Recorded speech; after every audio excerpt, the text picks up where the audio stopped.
Welcome to the Pretty Good at Talking podcast. Today we have the lesser half of the Triple Crown moms. We've got the Triple Crown dads getting together to do what I was tempted to call some mansplaining, but I don't think it turns out quite that way. It's a pretty fun conversation between these three guys, myself included. We've got Adam Bennett, who walked with the Bennett clan online, known as Kids Out Wild. You can find him on Instagram that way. And Olen and Netteburg. This is Olen with us today. They are missionary doctors to Chad. They have a hospital there, or they have been in the past. So he has quite some interesting insight, as well as the fact that he walked these trails with very young kids, much younger than Adam and I did. I think you'll enjoy the show today. I would like to forewarn you that Adam's voice recording is not clear at the beginning, but does clear up as we go along. So it is difficult to hear what he says, but it's worth listening tight so you can catch what he's talking about.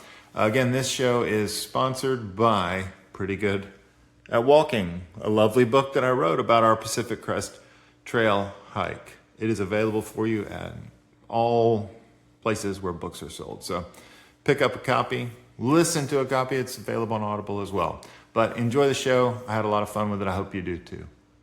Hey, everybody, this is a special one. We did the Triple Crown Moms before, so this is, if anything, it'll be a letdown. This is the Triple Crown Dads talking about family through hiking, and we're thinking of calling this segment Triple Crown Dads Family Through Hiking Mansplained. But it sounded like most of the ladies were not the logistics and gear, so we thought we'd spend a little time with that. But before we get started on that, the two of you tell us a little bit about yourselves and how on earth you got into this crazy endeavor of hiking the three major trails in the country with your family. And Adam, you've done a fourth, and Olen, you've gone to Europe a bit too, so you guys have done some crazy stuff. Olen, how about you? Yeah, so I'm Olen Netteburg. My trail name is Spreadsheet because there's a lot of logistics. My wife is Danae. She's Queen Bee. And we both grew up in the Midwest, very flat. Somehow I just got like the backpacker's gear list. You remember Backpacking Magazine? Like once a year put out a gear list, a magazine full of the gear list. And just my geeky numbersness, I loved going through that thing and like picking out, this is the gear that I would get, whatever. You know, I'm a kid. I got no money. And I had been backpacking precisely 0 days of my life. But I just in a picture of the backpacking gear. Like, that's why we do this, is for the gear. I think it's just an excuse to go get gear. But in high school, my buddy and I did a week-long backpacking trip, and we're like, all right, either we're taking everything or nothing. And we discovered that nothing was cheaper. So the two of us shared a backpack that was 12 pounds to go spend a week in the Smokies. And I mean, we like wrapped up with a thin little tarp at night. We cold soaked before cold soaking was a thing. We didn't actually soak. We just crunched on dry ramen. We were idiots, but we thought we were cool. We thought we were having fun. And we were having fun. And then I guess at some point in our marriage, I had mentioned it to my wife, and I didn't think that, much would happen of it. It's just kind of one of the things that we wanted to do. And then one day so we lived in Africa, and my wife was studying for her oral exams. She's a gynecologist. And she had to come back, and she was really stressed. And then all of a sudden, see all this Amazon stuff start popping up, like all these Amazon purchases of backpacking gear, like being mailed to my dad's house in America, where my wife is studying for her boards. And I was like, what's going on, dear? And she's like, I'm just stressed, and I need to like stress shop, and I think we should backpack the Appalachian Trail. I'm like, what? Like, we have our kids were like 2, 4, 6, and 8. I'm like, that's the worst idea in the world. Like, no, we're not doing that. But we did go back, and we went backpacking, like short little, 4 or 5, maybe 7-day stuff. We did, I think, 3 of those that year and 1 more the next year. And the kids actually kind of, they dug it. Like, they liked it. We're not pushing. It's do whatever the miles the kids want to do. And then a little bit later, so the kids were 4, 6, 8, and 11, actually. And man, we were just so burned out on our job in Africa. And we're like, all right, well, walking and sleeping in the woods sounds better than work right now. So let's go do that. But we didn't have any expectation to actually be able to finish. We're like, all right, kids, we're going to go start the Appalachian Trail. You don't know what that is, but that's okay.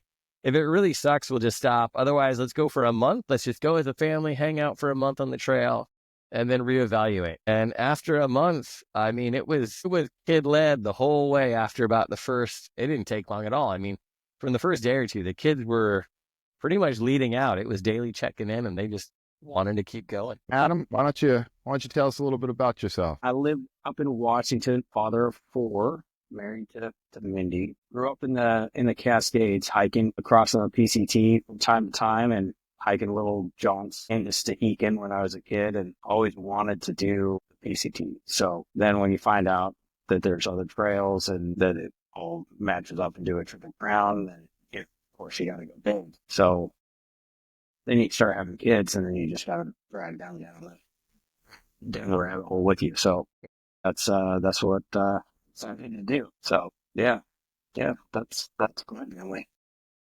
Oh, I wanted to follow up maybe on your perspective on a Mindy story from the last time where she said you never told her about the dream and then dropped it on her as a life dream when your youngest was 2. Yeah, it's funny because I don't know. I mean, when I was backpacking, like 90s, backpack was 65 pounds. You do like an 8-mile day and be like, yeah, that was a big day. And nobody was doing 20-mile days. And then I remember going to like Andrew Struka. He did a little REI seminar, and he was sponsored by Go Light. And all of a sudden he did a Portland, Maine to Portland, it was a sea to sea. So he did Portland, Maine to the Olympic Peninsula. And he was crushing it. He was doing 20 to 40-mile days. And I was like, what the crap? And he was 13 pounds, and his winter weight, I mean, he was going through like Minnesota, Wisconsin, 18 pounds in a winter. And I mean, I was blown away, but also at that point, I was like, this is something that I could do with my family because my kids can carry that. You could go, I mean, if packs are that light, we could go light, and we could get those kind of miles in. We could do the Pacific Crest Trail. And so all of a sudden it became one of those things like, yeah, we're going to do this. So that's kind of when. Oh, that's great. Yeah. Yeah. Then it was just a matter of trying to afford it. So tell me for each of you how it transitioned from a single thru-hike dream to a Triple Crown dream. Adam, you want to go first? My oldest, I had 3 summers left with her before she went to college by the time we started the Pacific Crest Trail. And my youngest had just turned. And so we kind of like gone, okay, this is it. This is where we're at. And so let's start hiking. And we just decided we're going to do the Pacific Crest Trail this year. Actually, we had thought maybe we'd start with the Appalachian Trail because it seemed like the resupplies would be easier as we hiked, because it was just more established and there was more towns along the way. But then we put in for our permits, and I was like, if we get our permit, we'll just go with BCT.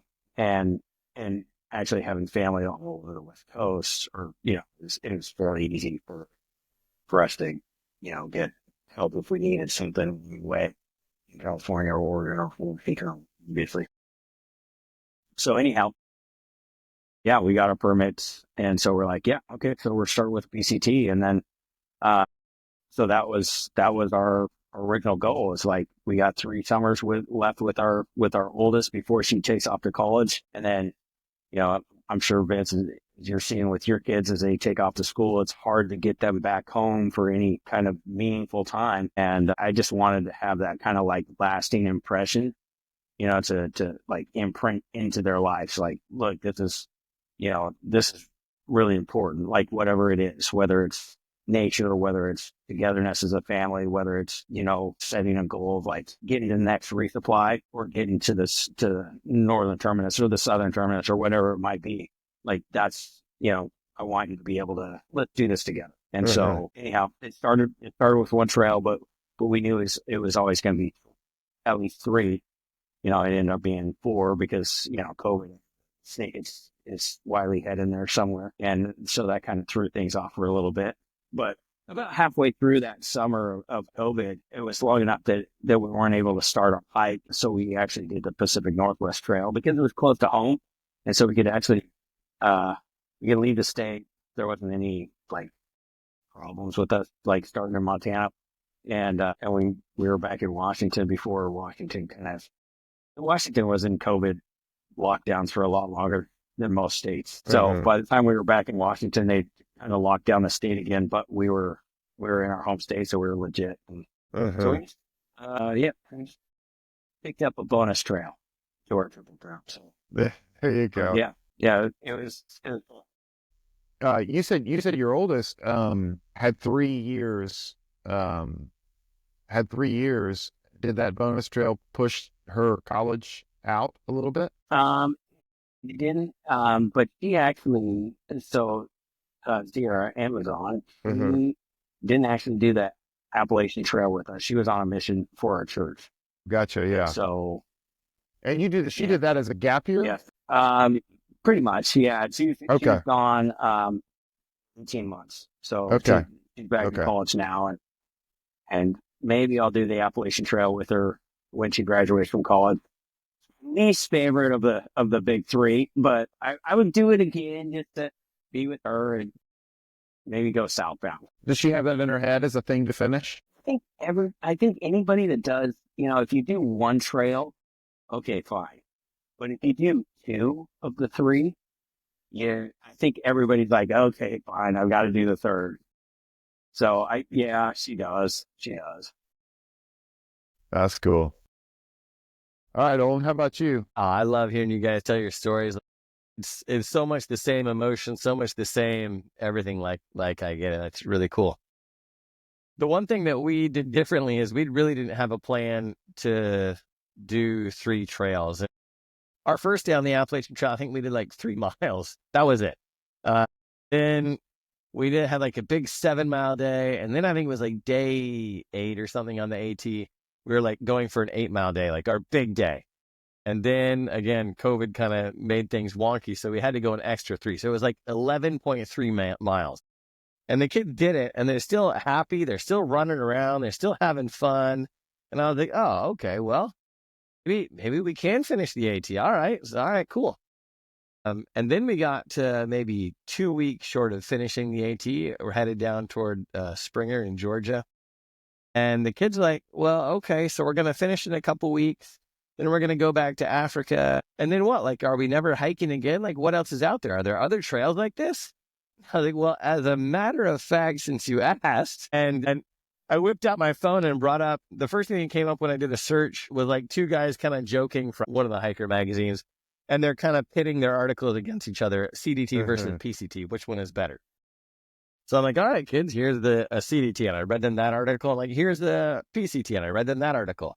And I was like, so there are other trails. I'm like, can we do them? And I was like, yeah, like, I don't know. Like, I'm not sure what time and money and how life is going to take us. But, I mean, you guys want to do another one? And they're like, yeah. I was like, all right, well, which one? And they were like, the CDT. And I was like, why? And they're like, well, if we only get a crack at one, we want to do the one that says that it's the hardest, just to see if we can do it. And I was like, you don't understand. Like, this is big elevation. These are big miles. This is big weather. This is big resupplies, big desert. It's just big. Like, this is a big, like, this is, after the AT, I kept saying, this is a real trail, as if the AT isn't a real trail, which it's a great trail. It is a real trail. But I kept saying, oh, this is a real trail. The CDT, this is a real trail. And they're like, well, if we fail, that's okay. We know that we tried. I was like, all right. So then, the next year became 2 years later, because lo and behold, like 3 weeks before we finished like 6 weeks, I don't know, shortly before we finished the Appalachian Trail, like it's that one night where you get in early and you get laundry done and you get your resupply done and you get a shower and you fall into bed just a little bit early, and we got pregnant. So we actually finished the AT pregnant. The one night you get a shower, right? So the next year was actually having a baby. And my wife was like, we can still do the CDT. We'll just make it up to like Denver. I'll hop off the trail in Denver, have a baby. We'll wait a couple weeks and we'll finish. I'm like, yeah, I know that's a terrible idea. My wife is a gynecologist, right? Like, she should know better. So then we finished the CDT, and like immediately, I think right before we finished the CDT, the kids are like, but Dad, there's only one left. And I was like, all right. I mean, if you guys want to do it, we'll see what time and money allows. And if we get the opportunity, and sure enough, the next year we're like, all right, we have a chance. You guys still want to do it? And the kids were full bore. Absolutely.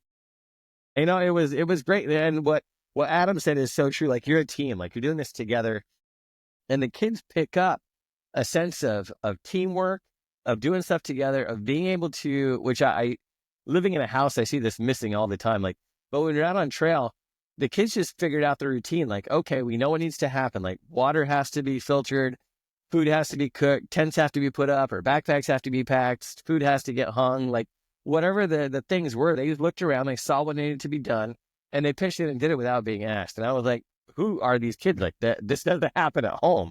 And they're not complaining, like they're not asking for screens. They're just out there doing this as a team, taking on their own responsibility. We're together 24/7. I mean, this is forced time together, and we're cherishing it. And it was just absolutely fantastic. It's something that, seriously, not a single week goes by where I'm like, man, I would rather be back out on the trail again. Like, that was just epic. Well, I should probably at least tell about the moment that we decided to, well, sorry, let me say that differently, that I decided that we should Triple Crown. I came home from the PCT. I hit the southern border and I hit the wall, and I just looked through a hole in the wall, and I was like, Aiden, man, I just want to keep walking. Like, I would go forever. And that's the way I felt. And I came home, and there's just such euphoria around it. And, you know, it was such an amazing experience with them that I wanted it to never end. And I kind of, you know, I did little odd jobs here, did some remodel jobs and this and that and the other. But I always kind of had my head down, and I'd walk way too far every day in the Florida woods, in the Florida heat, and I still was enjoying it. And then I think it really, I would attribute a significant portion of it to seeing the Bennett's post that they were going to do the Triple Crown. And I came home and I said, the moment that I came home was when Monica was finishing up designing the homeschool curriculum for the next 2 years. And I said, hey, I think we need to do the Triple Crown. So we followed in the wake of their dream was our Triple Crown. And of course, we were able to complete it and do it that next year because we had chosen the CDT, and the CDT was wide open. Out of all the trails, it was the only one that was really wide open. I'm fascinated at how you guys got through in the AT, because that was such a mess over there. And then the PCT was also very difficult for people, but the CDT was an easy year to do it. And it was really a fun one. We did both of our Western trails southbound, and so we were pretty well alone for both of those. So anyway, that's how we ended up in the dream. So thanks, Adam. And Monica, thanks you too. Now, in hindsight, she was not happy with you for a while, I can tell you. Retroactive gratitude right there. So a question that pops into my head is for you guys, because obviously, you know, we've had the ladies on, and they were talking about their experience and kind of some of their roles. What kind of roles did you fill with your family as a dad that were sort of unique? In what ways did you find yourself maybe growing into that role? The expectations and the demands and the connectedness of a father in that environment are significantly greater than we tend to get away with in the normalcy of life. And something about the trail really does demand more presence and more interaction. But I'd be interested to know how your role as a father inside the family changed and grew, and how it manifested on the trail. Okay, so I heard this, and I'm 100% on board with it, which is like nature, like, gives you a big cushion for your flaws as a parent. And so I think, you know, like the role that I was taking up was very flawed because it's me. But being on the trail actually was very helpful because, you know, like nature kind of takes that into account. But, you know, as far as like my position was kind of like to be the person that kind of had to be in charge as far as like the general, like, okay, like we have to push this many miles. And I've heard this, you know, in your accounts, Vince, as far as like, okay, these are the miles that we have to get because we got to get through the Sierras, not to the Sierras, through the Sierras by this time. And so you're kind of calculating these miles as you go. And that's exactly what I think probably everybody has to, you know, you have to have that in mind where you're like, oh, this is what we're at, you know, as far as like this next resupply, this is how many miles we have to get, you know, a day to get to this next resupply. And this is how many miles we have to get, you know, per day on average to get, you know, to the end of the trail before the snow hits. So essentially that's what my role was. It was kind of like to kind of track and see if we're on track and make sure that we're staying within budget, within budget, both fiscally and as far as paying the mileage. You know, we got to make sure that those miles are getting paid. And so that's kind of where we're at. Did you have a lot of pushback or from any of the kids, or was it pretty easy to get buy-in, or how'd that go for you? I didn't really have much pushback. I think everybody, like, especially can explain it. Like, look, if we don't start hiking until 11 o'clock, right? And we got to push, however many miles, that means we're going to get into camp at midnight, So do you want to hike at midnight, or do you want to wake up and, start hiking early? It's funny as we've talked to, especially talking with you guys as far as like the way you guys hike. I mean, we wake up and pretty much, hit the trail, around a little after sunup, but then we take an hour to kick our feet up, take our shoes off, for lunch. And it was almost like a reset, as far as like all your feet felt better, everything felt better. And then we'd hike, until dinner time, eat dinner, and then maybe hike like another couple hours after dinner. And everybody got really comfortable with that setup. So it was like, yeah, okay, sun's up, we're hiking, and we did come up with some rules as far as like, our breakfasts were really simple. We just had bars. And so it was like, hey, packs on, and you can start eating once you start working. And so we all kind of, we put our packs on, we say a little prayer, and then we start walking, and then everybody, start eating as we walk. And so that was kind of a way that we could get out of camp early in the morning and not be delayed, because making breakfast or whatever, it just took up more time. And so it was just a matter of trying to speed up the process and streamline things a little bit. I did hike the Arizona Trail just by myself, and it was a totally different animal. And you probably saw it too, Vance, when you were just hiking with like maybe just you or Georgia, just like so much faster. Like breaking camp was so much quicker. So it was like, oh my gosh, I'm packed up. Somebody's got to kind of the whip a little bit and be like, yep, we're doing this and we got to go. So yeah. About every third day, I'd have a lecture from Monica or Aiden would pull me aside and say, "Hey, you're kind of mean in the mornings. Like you've got to find a way to be satisfied. We are slow getting out." And I was like, I don't know. Aiden wrote a day in the life sort of report about halfway through the trail, and it was about 9 o'clock. Dad stops being grumpy. Like it was like every morning I was so bad. That's not true. At 9 o'clock, I just start faking That's it. right. Yeah, that's right. That's great. Good stuff. All right, Olen, what about you? Yeah, so I guess our roles changed and didn't change at the same time. In Africa, we had been pretty absent parents. I mean, we ran a hospital and we were just gone like constantly. We lived on hospital property, so physically we were only a couple hundred yards away from the kids all day, but it was so hard to get back home to see them. And then go from that to where you're hiking, and I mean, you're within eye shot of your kids 24/7 all the time. That was a big change. But what we realized is that like that's what kids want, and at least our kids and the Appalachian Trail, they were ages 4 to 11. At least kids that age, like all they really want in life is their parents' attention. And now, bam, like they have it all the time. And so that was a great motivator for my kids. It was also kind of like a role just to be engaged, because when the kids are, when you got a 4-year-old, what we realized is if you can engage her brain, she has no idea whether or not her legs are tired. Like she's just going to go. She's going to go. If you just talk to her about the philosophical minutia of Paw Patrol, or like Frozen, sing the Frozen soundtrack for the 412th time today, or whatever it is, she's excited about it. Veggie Tales, we're singing Veggie Tales, we're telling stories, we played 20 questions. The first time we played 20 questions with my 6-year-old, what I was supposed to guess was a robot marrying a unicorn. And I'm like, no, that's not how this game works. But it was just being like mentally engaged with them the whole time was far more taxing than anything physically that we suffered. I was mentally exhausting, but it's like, I mean, it's just pure parenthood. It was so much fun. So like we got to know the kids really well. That was really great. My role was, to kind of be the mule, carry all the stuff and yeah, really kind of motivate the 4-year-old to go.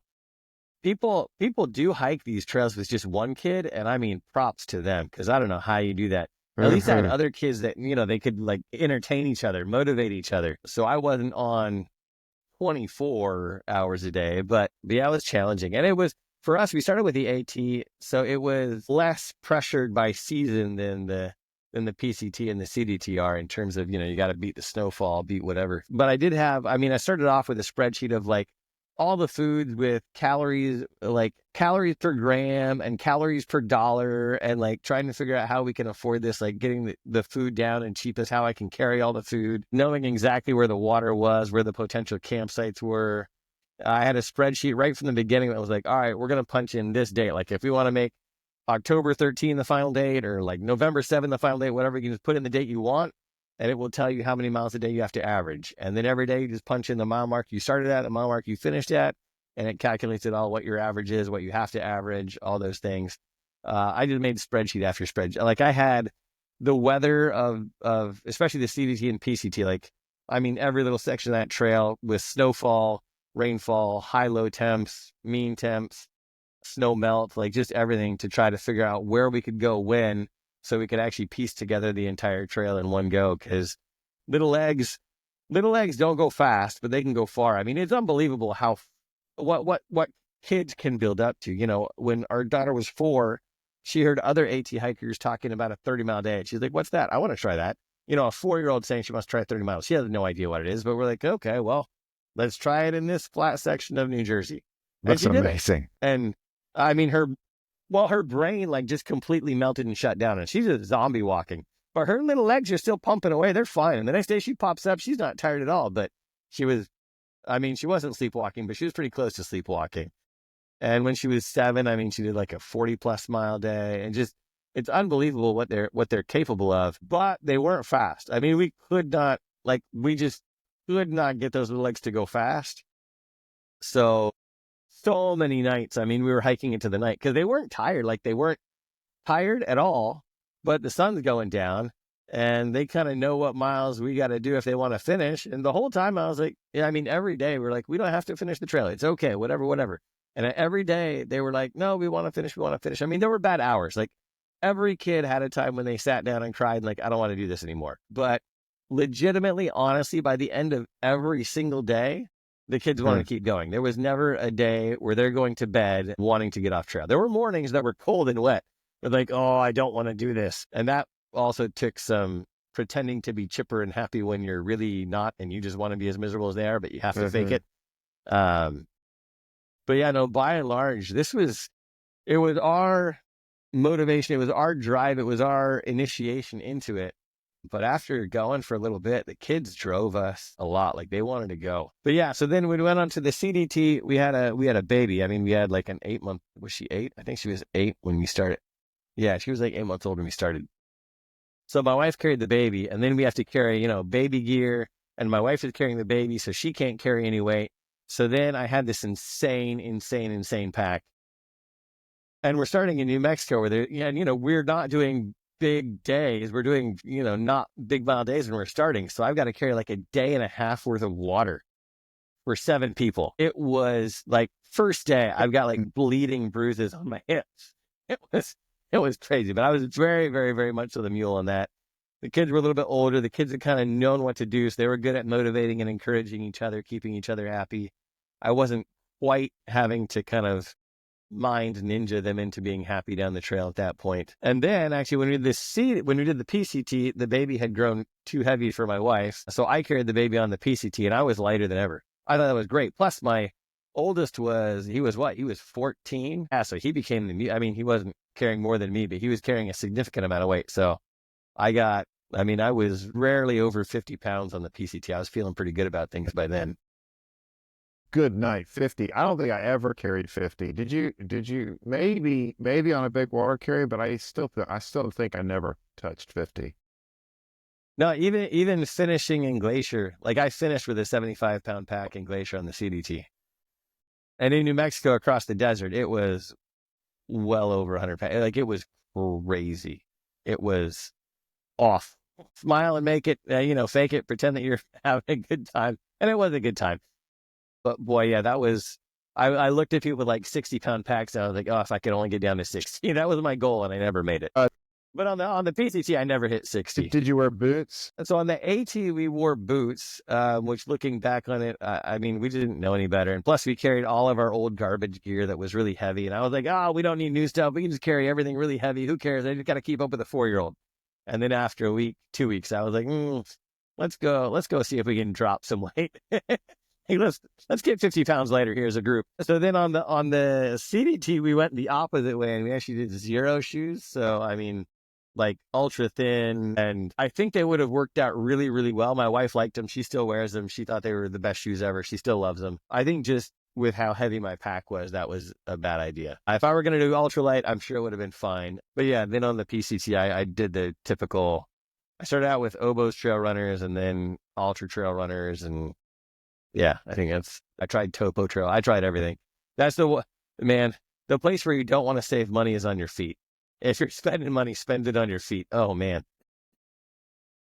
It usually took, after the AT, so after the CDT, we had 8 months before we started the PCT, and I was still hobbling. The day we started the PCT, I was still hobbling. My feet had just never recovered. Now they're kind of okay. They're just numb at times, but they don't really hurt anymore. Adam, did you ever carry heavy weight like that? I don't think you did either, did you? Not heavy. I mean, maybe 40, but that was just heavy, maybe big water carries, big food carries, but we quickly ate and drank through that. And my kids were old enough that I felt comfortable saying, if you want it, you can carry it. And if you can't carry it, you can't have it. So that was a lot easier. Plus, you're right, being able to go bigger miles, especially in the desert, the stretches between water could be a killer. Yeah, and we were just like, our first day was like 8 miles. I think our second day was 12 miles down in New Mexico. I think we had a couple 12-mile days. Then we got to a 14 and thought we were on top of the world. And yeah, it was, we just didn't have our legs. We trained for 0 of the hikes. We did shakedown for 0 of the hikes. I mean, we just went out there.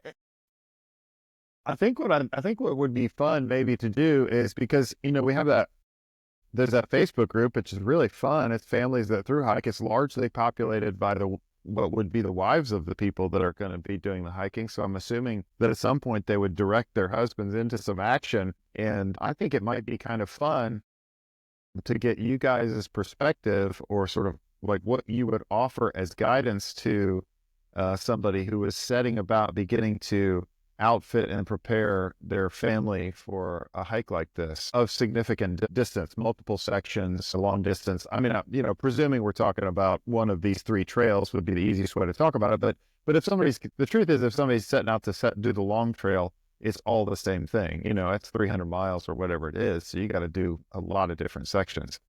So what would you, maybe not even, you don't have to guide it like that, what would you do different, but how would you advise somebody to begin trying to crack this nut? Because it's a lot it's a big bite to take on. So Mindy and I, when we were hiking the PCT and the BNT, we were in the Gossamer Gear Mariposas, and I always felt like I was really gentle with those packs as far as I'd get them on, get them off. And I would watch my son pick up his Osprey by like one strap, take a wild, swing at it and swing it onto his back, and then I'd see him like flop down, on his back. He had a trail named Turtle where he just flop on his back.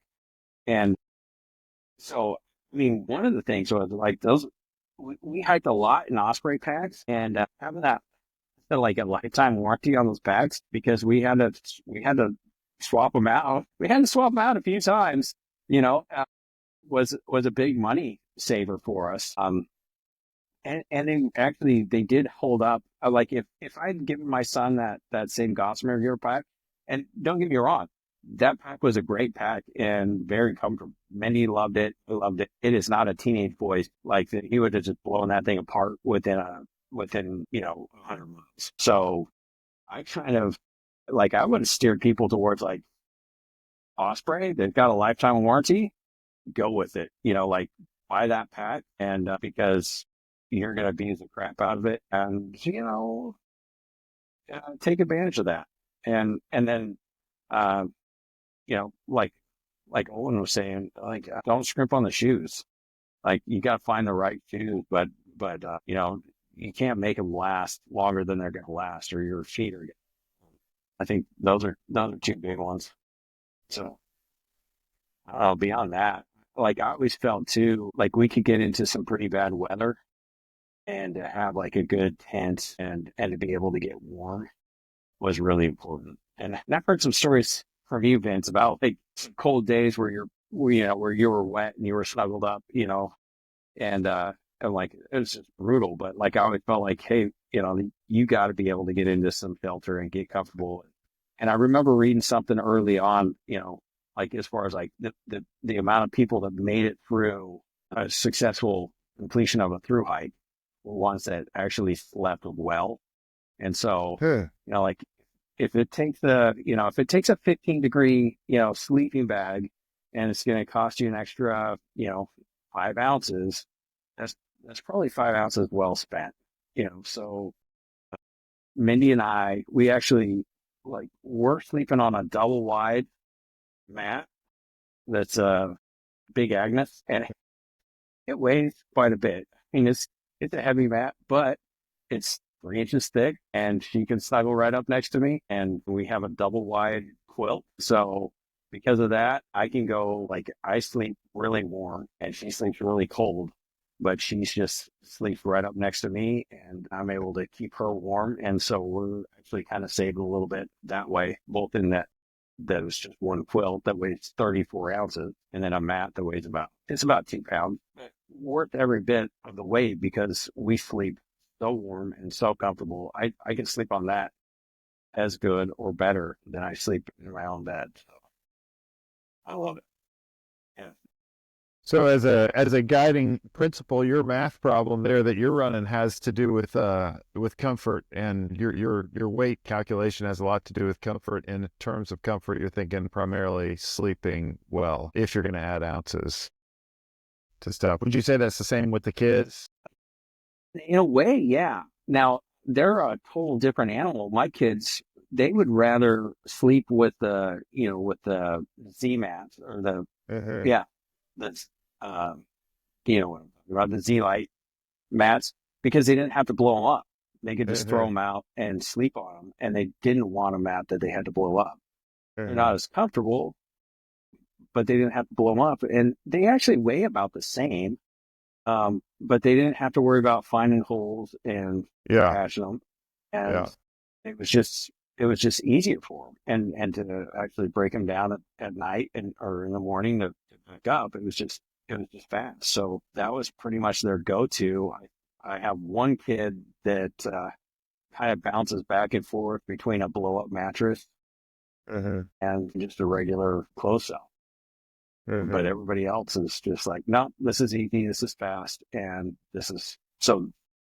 For them, that's their comfort level. Is the fast, the easy, and for Mindy and I, our comfort level is soft, squishy, and actually being able to sleep right next to each other. So, yeah. Did you take on the bulk of the weight of the food, or did you pass that around? Did you let people carry their own stuff? How did you handle all of that? So for breakfast, pretty much everybody carried their own food, and primarily for lunch, everybody carried their own food.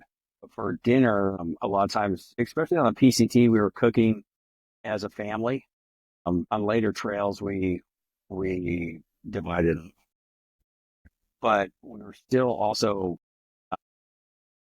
we're pretty much having like one person carry the meal for the day for dinner, and so it was kind of nice, because if I saw like a kid that was struggling, like Turtle, Tristan, my son, on the AT, we think that he got Lyme disease, like right towards the beginning of the trail. Wow. He was just really dragging, like in a way that wasn't typical for him. Like I'm just completely gassed. And it wasn't like, he's a strong hiker. And so, we got him on medication, but while he was like in recovery, he was just like, all right, we're just eating everything out of his food bag first to lighten his load. And then if the next kid was struggling, it was like, all right, they were eating out of their food bag. And so it was kind of the person that was like having maybe the hardest time on the trail, that was like, okay, we're going to lighten their load first. And then the person that was just flying down the trail were like, yeah, just friggin' you carry the peanut butter and you carry the emergency peanut butter. So All right, Owen, how about you? Like somebody just said, hey, I'm thinking about doing this. No, worse yet, my wife is telling me she's thinking about making me do this with her. What should I think about? What am I doing to prepare? Thank God for your wife. I think oh man, we could geek out on gear, I'm sure, for hours. I think it's going to depend a lot on the age of your kids, the trail that you're on, and kind of your goals. So when we started the AT and the kids were 4 to 11, we said, all right, they have to be safe. And that means they have to be warm, they have to be dry, they have to be well slept, and they have to be well fed. And starting out, I mean, that was actually pretty much through the entire AT. That was pretty much our goal, which meant that we carried a lot. Like literally when we started, we had a 4-season 3-man tent. We had a 2-person bivy sack, a 1-person bivy sack. We had 3 hammocks, a couple tarp. Like, I don't know. We just had so much stuff. And then we had family literally in Hamburg, like one of the stops on the AT where we could swap out some stuff. So we tried some different stuff. We tried getting the 6 of us into a 4-person tent. It's easier. Our kids were smaller, so it was easier. We ended up kind of settling on 4 kids in a 2-man tent, my wife and I in hammocks. And it worked for us. And we didn't really spend a lot of money on new gear. Like it was my old big clunky stove, which actually went all 3 trails. And it was kind of the tents and stuff that we had, some sleeping pads, and I would take, like Adam was saying, the big 2-person pad for my wife and I. That was a nice luxury item. But again, I was just like, I'm just trying to keep up with a 4-year-old, and the resupplies on the AT are pretty frequent. I didn't have to carry a whole ton of food for long stretches. So things worked out pretty well. But then when we had the baby and we're like, all right, we got to carry a baby. Plus, that means one of us isn't carrying anything of our stuff because we're carrying a baby. Now we need to go ultralight. So I didn't even carry rain gear. I just went with the umbrella. I think Vince, you're a pretty strong believer in the umbrella. We went from just our big, like I had old school Dana Designs backpacks, which are just, they're tanks of backpacks. But I got a big, huge Osprey. We got an Osprey kid carrier, and then actually, Chicken Tramper Ultralight Gear is this amazing place, and they made the kids backpacks, just custom made them for the kids, and that was incredible. And these are ultralight packs, like they are sub 2-pound packs, and the kids were not gentle on them at all, and they survived it. It was pretty impressive. But then we went to like the 3/4 length accordion pads, like just the closed cell foam. Didn't want to have to deal with leaks, didn't want to have to blow stuff up. And just like we were cutting, like, nope, can't afford a full length pad. We're just going for the 3/4 length. That's all the weight we can afford. We went to the Z-Packs tents. We had 2 on the CDT. We had 2 3-person tents. My wife and I and the baby got one, and then the 4 older kids got the other one. And those are, they were 22-ounce tents for a 3-person tent, like super light. And actually they lasted both trails. They lasted the CDT and the PCT. But we were like, all right, now we got to do the actual ultralight stuff. We got the nice down and lightened equipment, like 2-person quilt. And that's a big money item, but man, was it glorious. It was really, really nice. Yeah, no regrets on that money. But yeah, that was, it's the big 3, right? It's the pack, the tent, the quilt, and the pad. We learned we could get away with 3/4 length. Nobody missed having something. We got away with quilts instead of bags. Nobody missed having something. We got away with the ultralight Z-Packs tent that worked out great for us. Actually, on the CDT and the PCT, half the nights we were cowboy camping. Yeah. And didn't even set anything up. Although twice that really bit me in the butt, and I was just mumbling angry thoughts to myself at midnight, setting up a tent in the rain. That happened twice. That was unpleasant. But yeah, so it depends on what you're doing. Like if you're taking little kids on the AT and they're walking, all right, so you don't got to do a lot to keep up. You can carry heavy stuff. You're resupplying off, and there's always this, not always, but you're never too far from a safe out on the AT. Versus, if you're hauling long distances across the desert on the CDT or somewhere else, there's no way that we could have carried the heavy stuff we carried on the AT and still survived the CDT. It just wouldn't have been possible. And yeah, what Adam said, your feet, don't try to save money on your feet. Spend the money on your feet. Darn Tough socks are great. Whatever shoe works for you, go with it. Don't worry what the guy behind you or beside you is walking in. Just take good care of your feet, because if you don't, you'll regret it.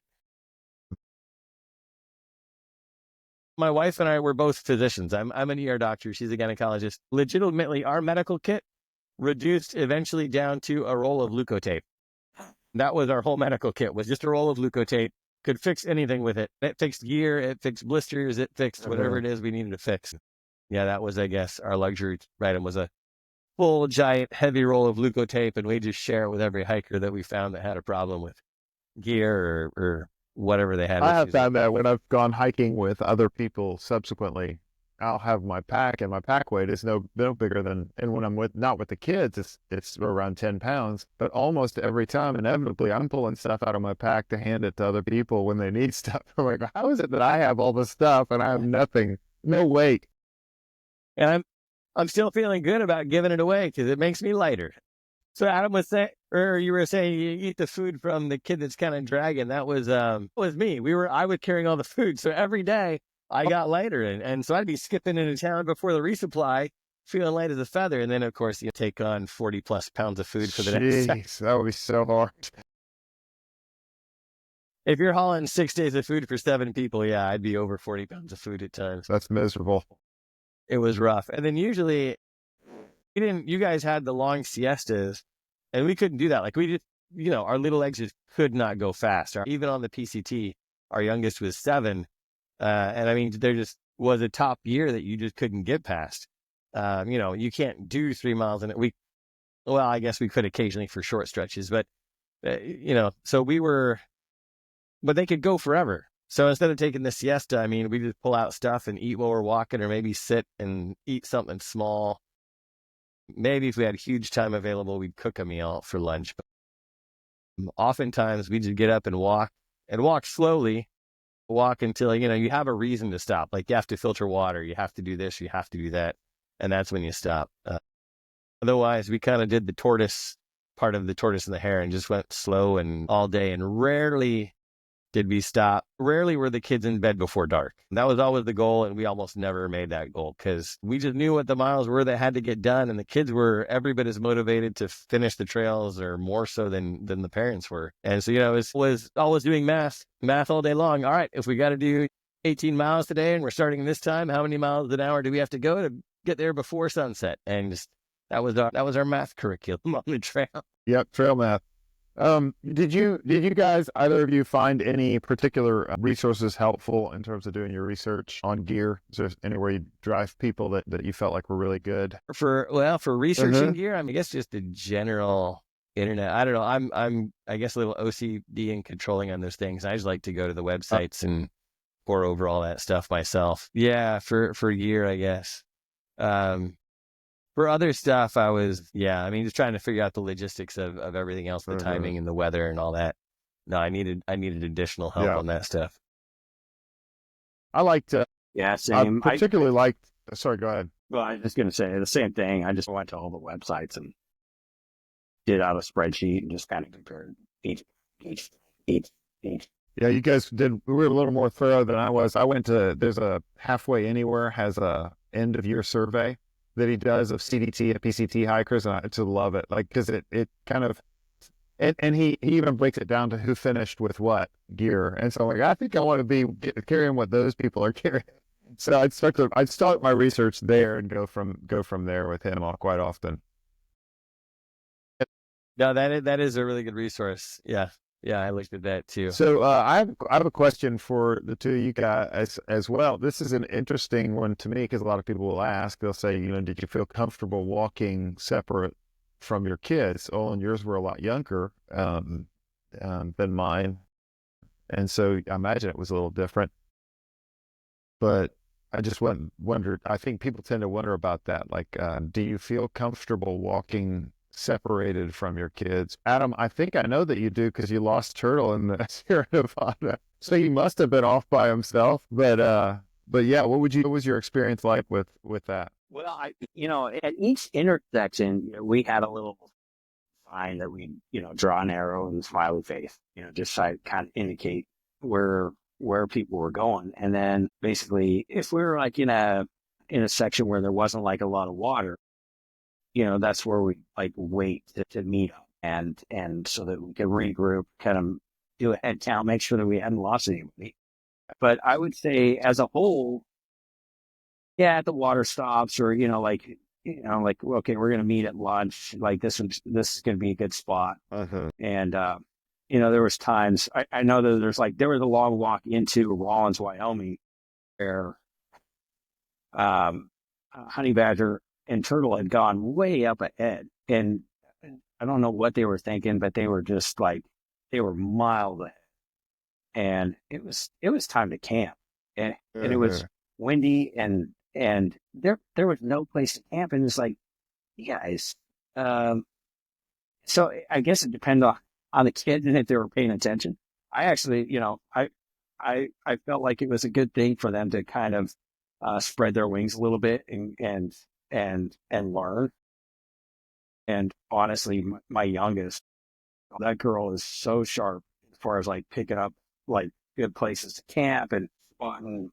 I mean, when actually that time that we lost Turtle in the Sierras, I think she noticed that his tracks were missing from the trail within 100 yards. Cool.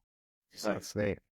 yeah, I mean, it was crazy how fast she just picked that up. And so anyhow, yeah, I mean, it takes a little bit of trust and it takes a little bit like knowing like, okay, and that, kids are going to survive now. And with Turtle, he was self-contained. He had a tent, a sleeping bag, everything.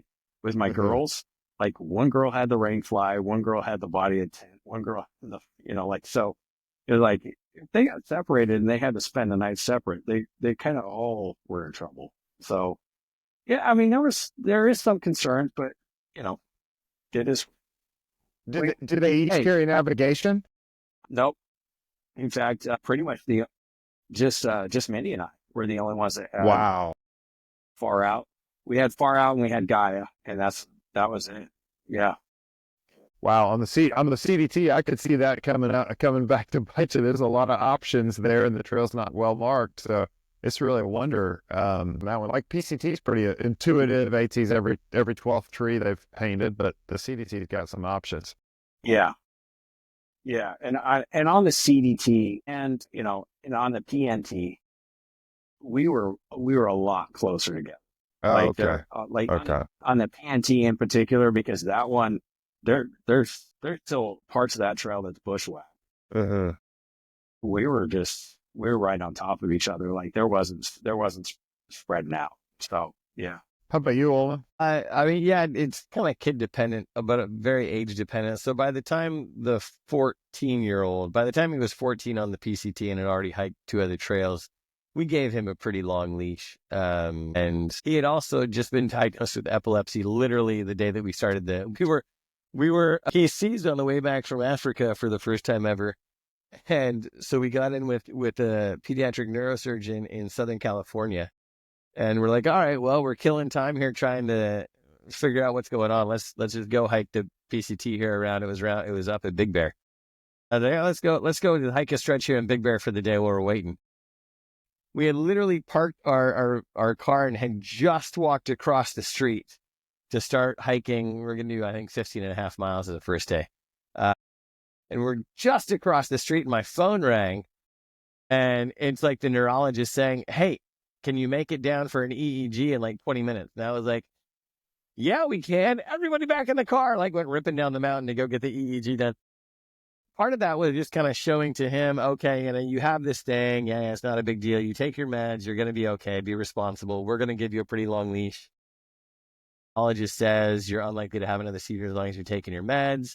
You have a good kind of epilepsy, not much to worry about. So here you go. Here's a long leash. You can kind of hike off on your own a little bit behind us, in front of us. And that worked out pretty well for him, actually. And he is not the most responsible kid. So giving him that kind of, I think, helped him tune in, be a bit more aware, a bit more engaged. I think that worked out really well for him. It was harder with younger kids. And even the year before, he was 13. And we tried to kind of give him a bit of a leash. But it was harder, especially once we got up into grizzly territory. I mean, he liked to, whip out his iPod and like listen to books on tape and and he wasn't really in tune. And so we gave him actually a bear spray, half sure he was going to spray himself at some point, but just because he would kind of wander off on his own at times. But yeah, no, the others, when they got up to that age, I think all of the others, actually I only have one of the kids that's gotten to that age, but I think the other one that's now 14, I think or is turning 14. I think he'd be pretty responsible to be able to go off on his own as well. I thought about, they're almost, the one that just turned 16, he's almost to the age where I think I'd almost let him just go turn him loose on the ATL by himself if he wanted to. We actually talked about having the two boys back when they were, I guess, 15 and 13. If they wanted to, they could just go to the Shenandoahs for a week by themselves or something and just give them a phone so they could call out. Yeah, so with the ages that we were on the trails that we were on at that time, at those ages, we were together a lot. Well, we'd split up a lot, but it was always a parent going with the group. It wasn't often, other than the 14-year-old, it wasn't really a kid going off on their own. But my wife and I would split up with various kids to adapt to speeds or whatever pretty often. But letting a kid out of sight was pretty rare. Yeah. I could see that. I mean, we were, it wasn't until the CET, the second trail, that everybody had navigation. I got them all a phone so they could have navigation. And at that point, we just kind of turned them loose and we pick a meeting spot, or maybe not. We just hoped to rely on the fact that they would know about how far ahead they were. So we did have navigation on the second one. The first one, it was a little different, but the PCT is pretty intuitive once you get sort of in the rhythm of it. And so even when we were separated, it wasn't so bad.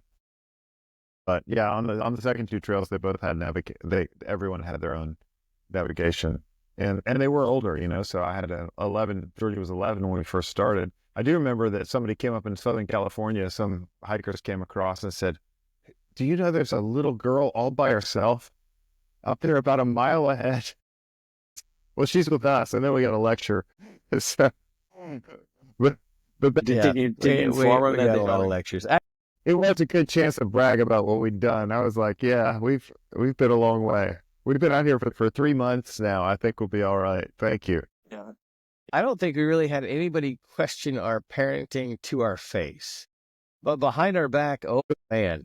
So I mean, we had some folks that would hike with us for months on different trails, and yeah, I mean, they would hear it, and they were our friends. They would come to our defense and let us know what's going on. And we're like, we don't care. We're not out here for them. We got nothing to prove to anybody. We're not hiking for anybody else. We're only hiking for ourselves. So we feel that we're being safe.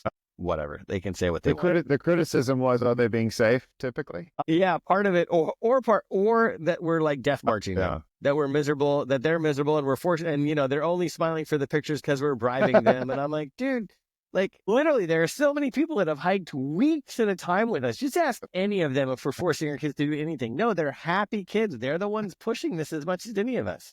Oh, that's funny. Yeah, if I had any pushback, I wasn't aware. Blissfully ignorant fans. That's right. What? I thought everybody liked me. I'm sure they do. Man, that's great. So I can't believe it. So you never lost anybody other than Adam. This is for you. You never lost anybody other than Turtle in the Sierra? No, just Turtle. So I mean, it kind of takes a wrong turn from time to time, but that was, yeah, nobody. I mean, the nice thing is like, if you got away from like the trailheads, right? And you got away from kind of like where there was like a mass confusion because there was whatever, a lot of overuse. Then all of a sudden the trail became pretty apparent. And so, wasn't that except the CDT, that's the one I'm just marveling that they walked separate from you and that they didn't have navigation, because we followed out trails, off trail. We followed a lot of wrong turns on that trail. It was a lot of mistaken walking for us on that trail. We did stay closer. Like PCT, we kind of spread out. That was our first trail. But after that, when we did the PNT, we did get tighter because that trail was it was just, it's a rough trail. I mean, it was just unmarked. Yeah. And basically, if you came to like a fork in the road and it was like, well, there's a distinct trail and there's like a game trail. It was like that game trail was a PNT, so we were hiking a lot closer to each other at that point, and so we Yeah. did stay closer. On the last trails. Yeah. What do you think your kids would say if you asked them which trail they would do again if they had to? Which was their favorite? Which would they do again? I think most of them are CDTers. Yeah. Least favorite for all of them is AT. They're like, nope, done. Poor AT. Yeah. Yeah. After that, it's kind of, I don't know, your first love's the PCT because that was your first trail for everybody. So everybody kind of has a love for that. And, but the CDT was really fun too. I would say it'd be a close call between the two, but I'd say about 50-50 between CDT and PCT. I tell people it's easier for me to pick my favorite kid than my favorite Wow, which trail. one is it? Go ahead. My favorite kid? Well, let me tell you, my kids and my wife, they often say that the one they kind of want to do again is the AT. And for us, it was the first one. So I think it is kind of that first love. Big memories of just kind of us all figuring this out together, going through this together. The dynamic was very, very, very different because we didn't have the baby then. So we had the kids kind of grouped in ages. We weren't distracted with the baby. I think we were more in tune with our kids because we didn't have that distraction. And I don't know. I've tried to figure out how much that plays into it with them thinking the nice thoughts about the AT.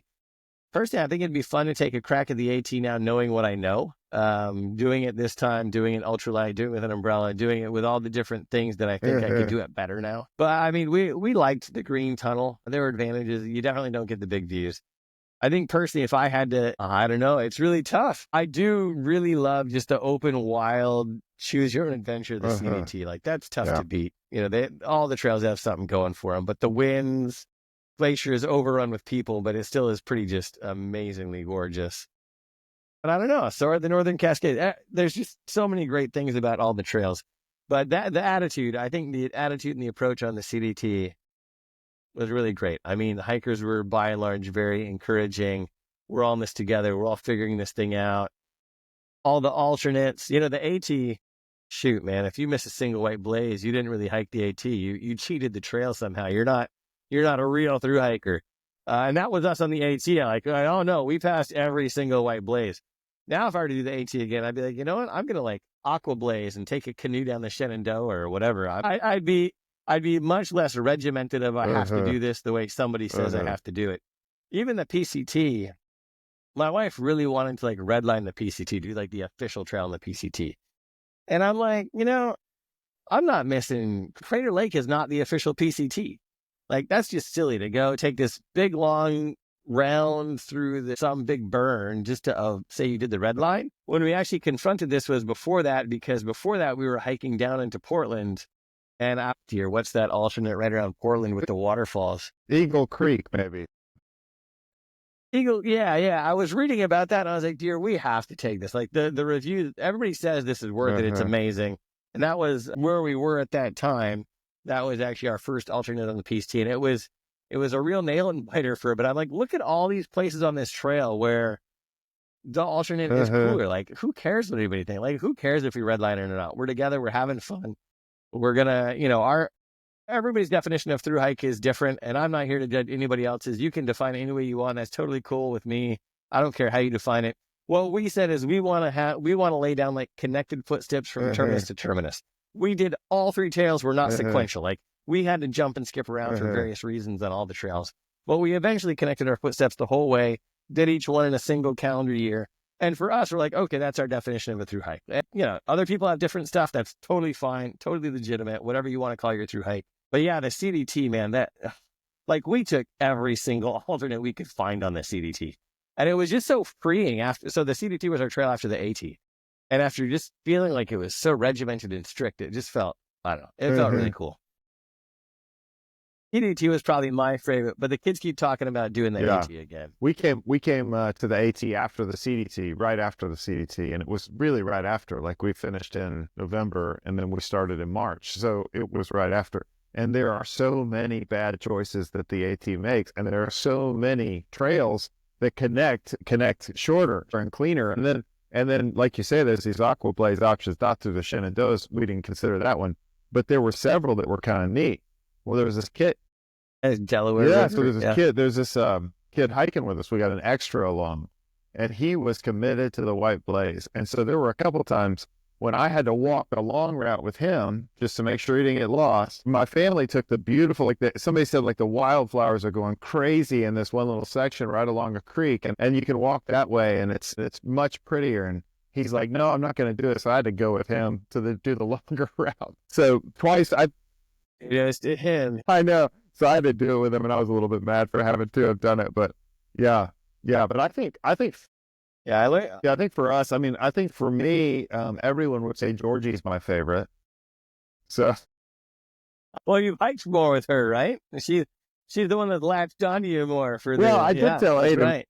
More trail time I with did Dad. tell told my oldest Aiden. I said, well, she is nice to me. Like that does win favor. Goes a long way. Take notes. Take notes. You can try that. This isn't an exclusive relationship. You can be nice But that's to me kind of too. fun because my kids 100% would say CDT, all of them. Georgie, if she were to hike one again, though, would probably do the PCT because she was 11, so she remembers it the least. And so I think she would hike that one again, though I think she would say, at least based on her remembrance now, that the CDT was her favorite. It is interesting how my youngest couple don't really remember the first trails so much. And I mean, the reality is that we weren't doing the trails for them per se. Like we were doing it for us as a family. Like this is a cool thing that my wife and I enjoy, and that we're going to see if the kids like it. And then lo and behold, they do. And so it became a cool thing. And you know, people are like, yeah, they're not going to remember it. I'm like, yeah, they're not going to remember it, but that's okay. They know that they did it. They see pictures, they see videos. And the thing I can always hold over them is every time they get a little bit whiny about, oh, this is hard. I'm like, shut up.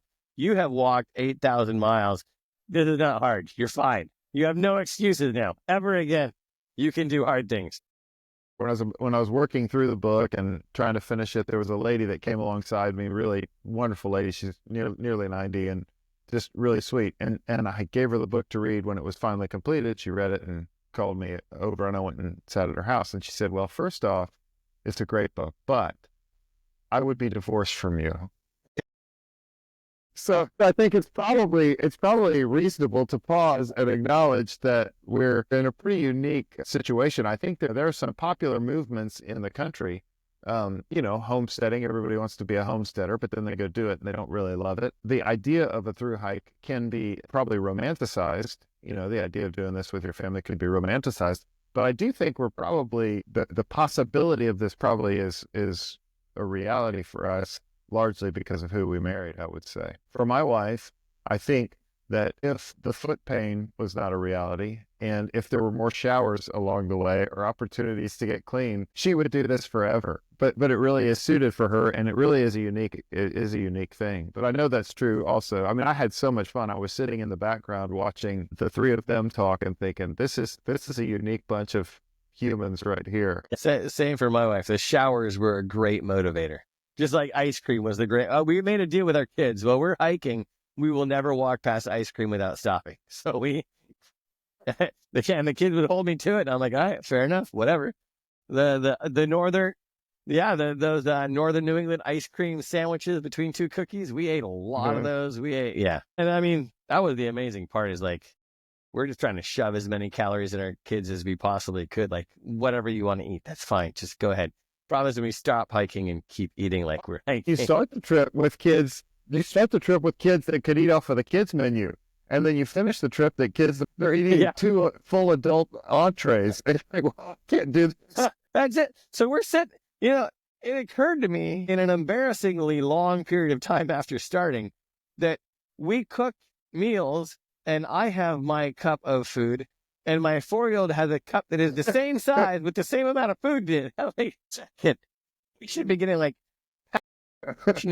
food. Like I'm like 6 of her. How about I get a little more?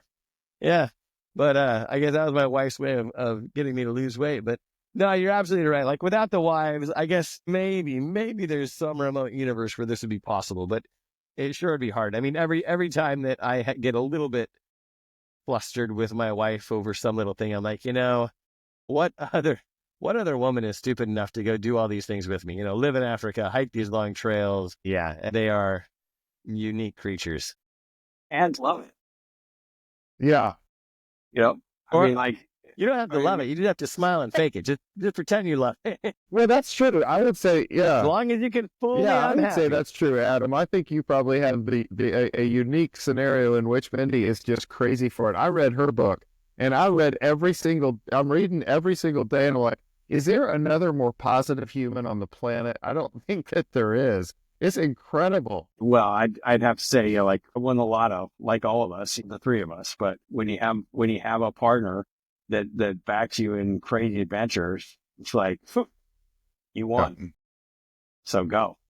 Well, And yeah, I enjoy. would say, I think yeah, I would say Monica's motivation is there's beauty, and she loves the beauty, she loves the goodness, she loves the richness of the experience, but it really is that it's good, like that pulls her past all of the, like, it's not a thing that she would naturally do, uh, certainly not alone, but I think it's a thing she joins in because she sees the value in it. So I don't think it's sheer delight for her.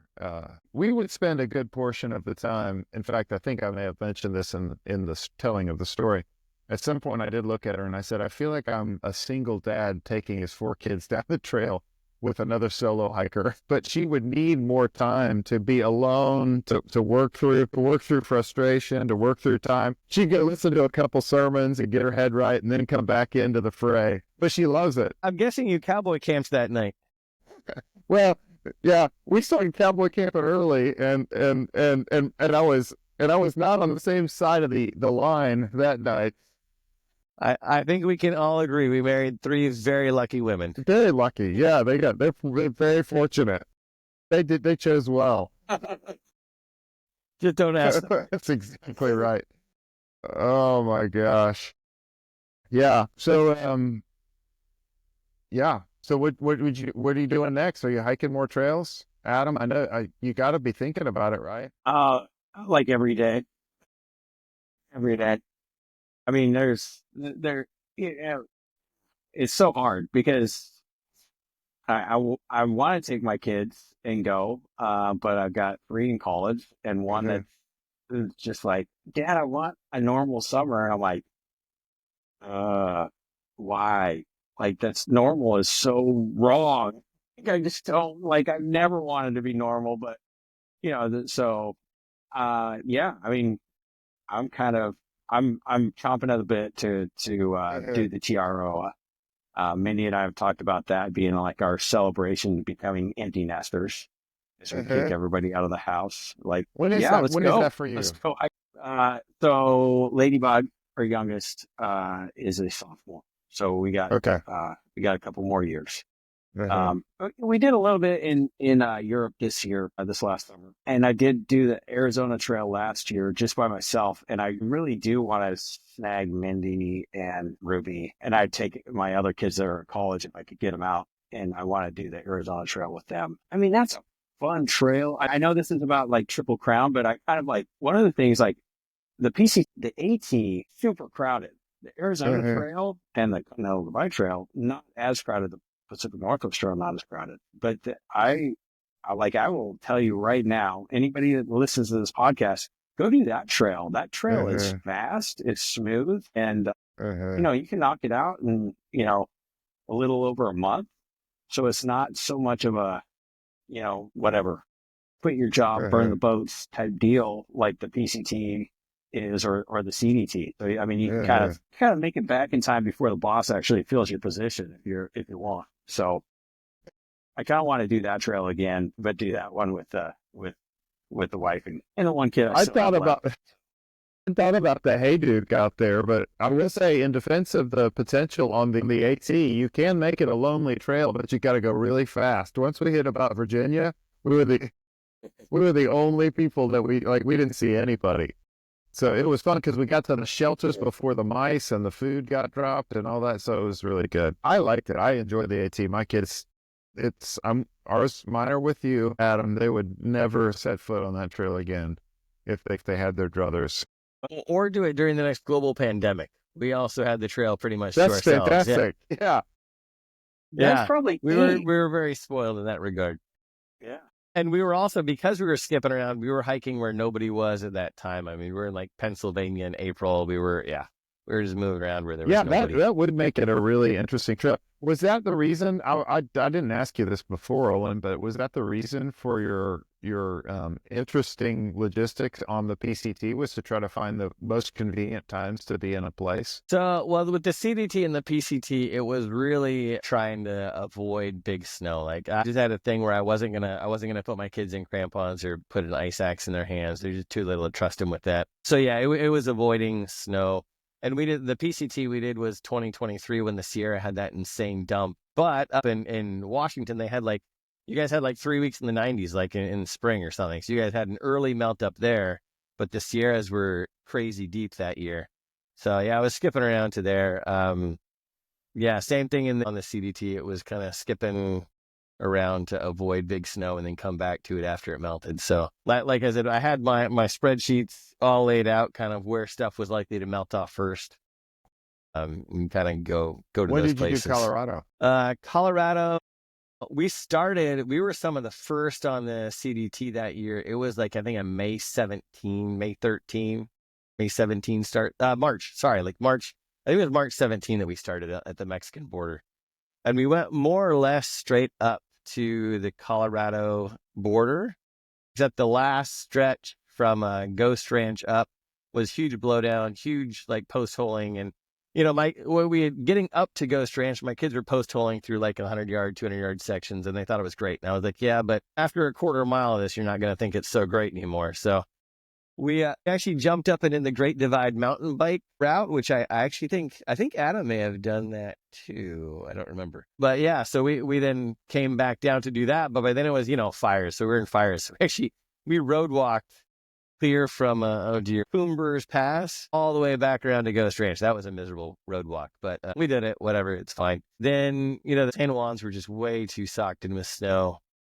We were going to then start from the north end of the Great Divide mountain bike route north, but the night before we started there were feet of snow that dumped, so all right, well, let's go do the Great Basin up in Wyoming. So we just jumped up there. Yeah, and then after the basin we came back down and did Colorado. So we were in Colorado, mostly it was June, mostly the month of June was Colorado, actually. Yeah, into middle of July was when we got out. Yeah, we did that. We were in Colorado in early September, and got an early storm. And then it was a bad storm, and it ripped everything else up high. Everything up high was bad. So we stayed low. Yeah, well, you guys made your own alternate through the San Well, Juans, we came right? low. Well, we came back up into the San Juans. Our alternate was from Twin Lakes down to Poncha Springs, I guess, is what we did. But we walked right along the Arkansas River on that old telegraph line. Okay, it's beautiful. amazing. Yeah, we actually came into town down there. I want to say it was Salida. We came into Salida, and the guy at the bar there went to get a 6-pack of beers and bring him to the room to Monica. And I was telling him what we did, and the people in the bar were like, "You walked along the Arkansas? You're not allowed to do that." Well, we did it. Oops. I didn't see a sign. I kept running up to the railroad crossing signs, the private property signs, and standing right in front of them so Monica wouldn't see them. But that's what when you said set up the tent in the middle of the night, that's what I was thinking. We were going to cowboy camp because we were on private property there, not on the railroad, but we actually had to cross a fence, and we were in somebody's backyard. I don't know where we were, somewhere near Buena Vista, and I was like, you guys got to be quiet. No lights. It was after we night hiked a little. We turned off the flashlights for the last, mile or so. And we were just laying down, cowboy camping. And 30 minutes, later, I wake up and it's first drops hit me. And I'm like, Dad, we got to set up tents on somebody's property. So now I don't have line of sight. I don't know what's going to happen. But we got out early and we were okay. But yeah, that was a fun alternate. I enjoyed that alternate. That was a good one. They've been the first ones to do it. There are other people. There's always other people that have been there before you. That's for sure. So, yeah, that's cool. Yeah, but at the same rate, there's probably nobody who did the CDT exactly I know, the isn't same it way cool? you did. I think that's one of the cool things. Henry loved that. Henry loved that about it. We came up out of Ledor, I think. Yeah, I was coming up out of Ledor, out of Lemhi Pass, and you come up, And there's that big sweep that it takes around the right-hand side, and it just shoots up in all those canyons for no particular reason. And Henry's looking, and he's like, Dad, what are we doing? That pass, that pass we're going to be at in 3 days is right there. Why don't we just walk straight to it? And I half debated it. And I guarantee if it were later in the trip, I would have done it. Because we did later on in the trip, we were more like, hey, that looks like it'll go where we're trying to get. And we just take off right across the open terrain and have a great walk. So, yeah, it was cool. But you both of you, well, yours was a flip. Yours was a flip on the CDT. You were northbound, right, Adam? Yeah, we're northbound. Okay. And we're pretty much continuous all the way until we got to dealing with the national park up in Glacier, and we flipped right at the end, which was just the way it had to be to make that happen. But that was kind of fun. Glacier would have been fun. Did you both of you get to do Glacier? Yeah. That was actually where I got the nickname Spreadsheet, because it was the 7 of us. Plus, my father-in-law joined us just for Glacier for the last push to the border. Plus, we had 2 other hikers with us.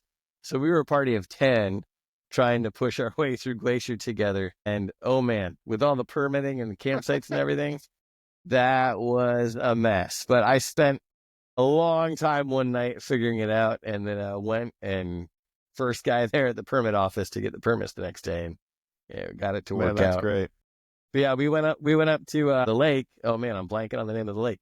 But we went up to the lake, and then we hiked back out east to the Chief Mountain crossing too. So we actually tagged both of the termini up on the north. Oh, that's cool. Yeah, we were. That was the year that the reservation was closed. Ours was COVID, and so we had to walk from Marias Pass. We had to walk 50 miles on the road, and then walk up through West Glacier. So we've not yet gotten to do the east side.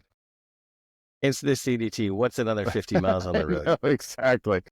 That's great. All right. Well, what am I missing, you guys? I feel like I've picked your brain a good bit. Did you guys ever feel unsafe out there with kids, with family, with wives? Adam, you? I'll tell you, I didn't. I'll tell you, I was very fearful all the way up until we got on the trail. Because, like, anytime the kids were out playing or something right before we were leaving, I was like, do not sprain an ankle, do not break an arm, like, just be careful. You can break your arm, it's fine. Just don't break it. Yeah. But, like, once we got to the trail, I mean, we had my mom broke her leg on the PCT with us. That was fun, and we had Tristan pass out on the CDT. So I mean, we had a few like minor to major things happen, but never felt like it wasn't something that we could handle. Like it was. I mean, I wish I was hiking with 2 medical doctors, but I felt like we were pretty good. I did have leukotape. I did have leukotape. We did have one health scare, but it was not that significant. But Georgie does occasionally break out in hives, and we were more scared about the ranger that was approaching because we were in Yellowstone, and we had phoned in a permit from our sat phone, but we didn't have anything paper to prove it. And so he's approaching. We're getting nervous. Georgie's breaking out in hives. Monica gets nervous and gave her 2 Benadryl, and she was 12 or 13. And we still had 8 miles to walk. So she face planted a couple times between there and camp. That was pretty bad. But the thing that I thought of when you asked the question was I was thinking about mostly other people. And what's interesting, what was so fun on those trails is for the most part, people are pulled into the vortex of that trail and that trail community. And so most of the people, even if they're people that under normal circumstances running into them on the street, you might be nervous around them. You have this sort of common goal and sort of are bonded in some pretty cool ways. There's a lot of heavy drug use in those communities and stuff like that otherwise would make me nervous, but it kind of mostly dissipated. But there were a couple times, once on the CDT and once on the AT, when we ran into people that were, pretty shady characters. There's one in-town shelter that we came to on the AT. There was a guy offering cocaine to the boys in the shelter. Then, and you can tell he was high, and then he was trying to give me a tent. He had 2 tents, and he was trying to give me one of his tents. I was like, I don't want your tent. But he got mad at me for not taking the tent. So we went and camped, and I was like, all right, everybody, just lay right beside each other. I'm going to be in the middle. If anything happens, if you hear anything, if anybody touches you, wake me up. So there was one like that. And then out in the middle of nowhere, Colorado, middle of nowhere, we were trying to camp, and there were some campers set up sort of various different places. And there was a fifth wheel that was set up, and we went across the road it was kind of a, 2-track road. And we went across the road from the fifth wheel and began to set up our tent. And this woman came out. There was a bunch of people there. It's kind of, looked like a Florida redneck party. I was like, what are my Florida people doing out here? But she came out and started screaming at us for setting up in her view. I was mad. I was spitting mad. Like, I was like, I'm not moving. And Monica was like, I'm tired. But Monica talked me into moving. And so I moved, and I was so mad that we moved. I wanted to go over and just have words with all these people who probably had guns and, all sorts of stuff. And we were totally defenseless. But then the great part was some guy pulls in a pickup truck with the topper on it, pops out and sets up tent right where we had our tent before. So I was like, well, that's good. But yeah, we had a couple of human altercations, but beyond that, there was almost nothing that we ran into. There's a lot of near misses, isn't there? Like, Aiden slipped, cut her side open and stopped herself on a log. And then you look down where she would have gone had the log not stopped her, but there's a lot of those kinds of things that are sort of these real near misses where you feel really providentially protected, like it was kind of over and over and over again, what could have happened consideration after the fact, but nothing that I had time to dwell on before it happened. So, yeah. Did the women already talk about kind of homeschooling stuff or how that was navigated? I don't think that they did. No. Did you guys do any of it? So we pretended that we did. Yeah, that's important. We kind of, and we wanted to keep them engaged. We just did like spelling tests and math, do spelling and math, do stuff in your head. And so the one who was 4 on the AT was 6 on the CDT, and she kind of was too young to kind of participate in it in the AT. She could count. So one day she wanted to see how high she could count and really badly wanted me to listen to her. So I listened to this 4-year-old count to 800, and boy, was that painful. And then on the CDT, she figured out that this was kind of like a way to get my attention, like do math with daddy, that then you can, keep his attention, keep him talking to you, whatever. So she would count backwards from 100 by 1s and then 2s and then 3s and then 4s and then 5s and then 6s and then 7s until she is literally by every single number until she's counting backwards from 100 by 49. And she's like, okay, so 100, 51, 2, negative 47. Or I'd make her go into the negatives. But then I remember we were walking through the winds, and the kids wanted to night hike, right? Now, that was another one of their goals, is they wanted to do a night hike. All the other hikers talked about how awesome it was to night hike, different sights and sounds and smells, and it's all this whole different romantic story when the other hikers are telling us. They really wanted to do it.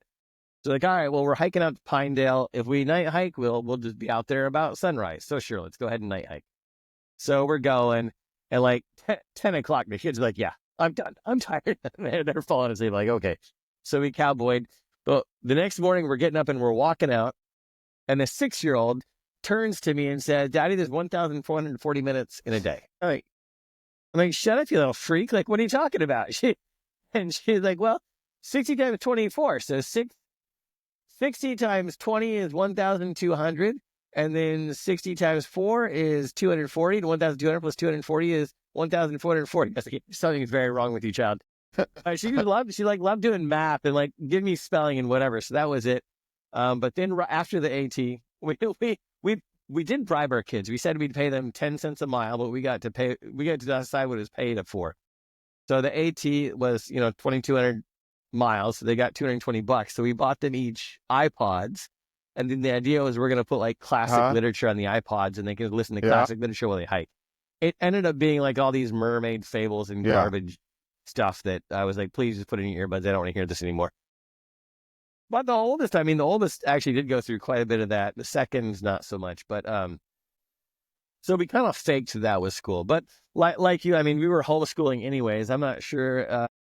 Adam, did you guys have to homeschool to make this work? Yeah, but we also we ran into a good situation with the public schools. There's like a kind of a hybrid school out here, and they were very cool about working with us. So we basically, when we got to where we could kind of send an email, we just like send an email and check in, and we could just kind of crunch everything and get it all when we were home.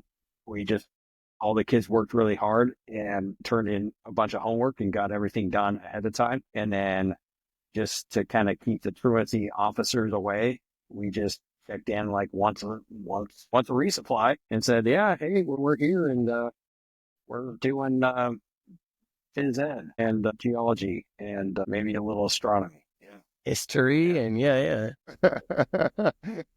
That's really funny. Yeah, Olen's from Africa and I'm from Florida. We don't know what a truancy officer is. They don't care. Right? Yeah. We were not on anybody's radar in any school district in America. Nobody was checking in on us.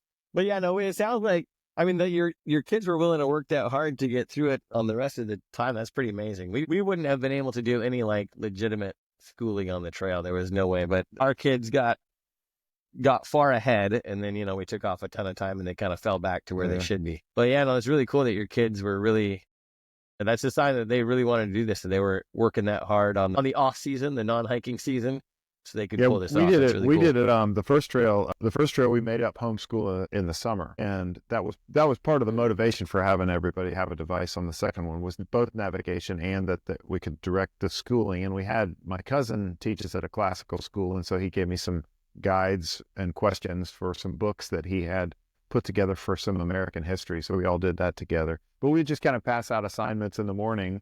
Everybody would listen, and during our lunch, we would chat about it as well. And we started with great intention about, we're gonna listen to all the great stories that have ever been written. I listened to War and Peace a couple times, but it was really infuriating because they would depart. They'd be like, we want mysteries or something. So they read everything Dorothy Sayers has ever written, everything Agatha Christie's ever written. Like it's nonstop stuff, and it would turn to more adventure stories too, like Endeavor and Unbroken and Into Thin Air and all that stuff. So like the genre definitely moved towards stuff that would keep them inspired. But Monica, the end of the first trail PCT, had this vision for the value of the stuff that we were doing in terms of their understanding. Like we did trail math, not quite to the degree that your daughter was doing it, Olen, but we were doing a lot of trail math, and it was fun to watch them calculate, liters per mile, elevation gain, what it meant, what the elevation meant. Anything under 500 wasn't too bad. A mile wasn't too bad. Anything over 500 a mile started to get a little rough. And,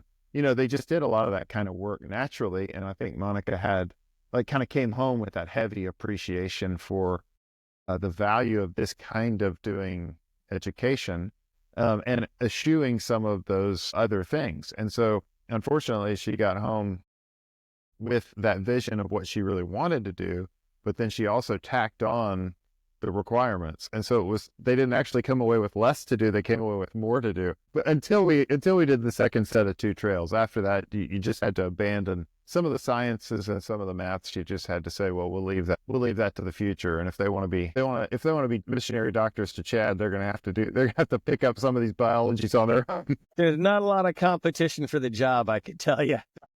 The interview process wasn't that lengthy. But they're like, do you have a pulse? Yes. The answer is yes. Can you find Chad on a map? No? Okay, doesn't matter. Sure, we'll take it anyway. You guys think of like how it positively affected your kids? Do you have anything concrete that you've been able to see to nail down, or anything any way that it negatively affected your kids or set them back at all?